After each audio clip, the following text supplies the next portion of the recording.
বাংলাদেশ থেকে একটা বড় খুনিকে এসটিএফ অ্যারেস্ট করেছিল, জেনে রাখুন। আমি এখনো নামটা বলছি না, ভদ্রতা করে। বাংলাদেশের লোক উত্তাল হয়ে যাবে, আমি সেটা চাই না। আমি দেশকে ভালোবাসি।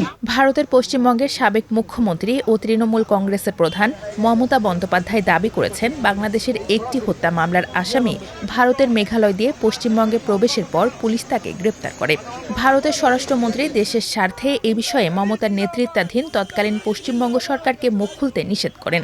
মমতা বলেন, কাকে দিয়ে খুন করিয়েছিলেন, কার কার নাম বেরিয়েছিল, সবটাই জানি। কলকাতার ধর্মতলায় ২ জুন এক জনসভায় মমতা এ দাবি করেন।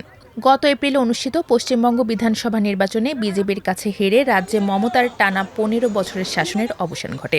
এরপর এটাই ছিল মমতার প্রথম জনসভা। ভারতের কিছু সংবাদ মাধ্যম মমতার বক্তৃতা সরাসরি সম্প্রচার করে।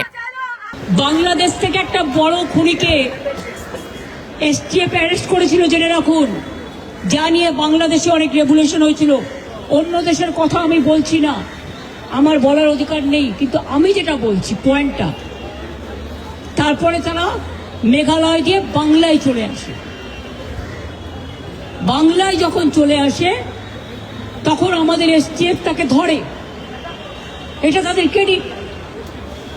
তারপরে হোম মিনিস্টার নিজে আমাকে ফোন করে বলছেন, এতদিন তো কই আমি বলিনি, মুখ করিনি, আজকে অত্যাচারের শেষ সীমায় গেছেন বলে।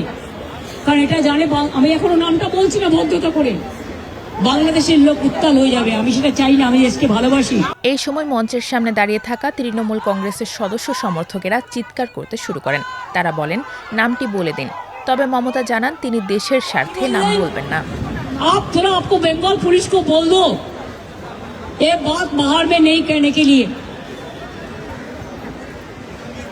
ये देश के लिए है। এরপরে মমতা সরাসরি বলেন, কাকে দিয়ে খুন করিয়েছিলেন, কার কার নাম বেরিয়েছিল। আজ গভর্নমেন্ট পরিবর্তন হলেও মনে রাখবেন, আমি তো সবটাই জানি। আমার হৃদয়টাই একটা কথা ভান্ডার, তথ্য ভান্ডার, সত্য ভান্ডার। আমি তো সম্পদের ভয়ে কর্মীদের জলে ভাসিয়ে দিয়ে দল ছেড়ে চলে যাব না। ভারতের স্বরাষ্ট্রমন্ত্রী হিসেবে দায়িত্ব পালন করছেন ক্ষমতাসীন দল বিজেপির নেতা অমিত শাহ। মমতা বক্তৃতায় হোম মিনিস্টার শব্দটি বললেও অমিত শাহর নাম উল্লেখ করেননি। এনআইএর ভয় দেখাচ্ছেন, ইডির ভয় দেখাচ্ছেন, সিবিআই এর ভয় দেখাচ্ছেন।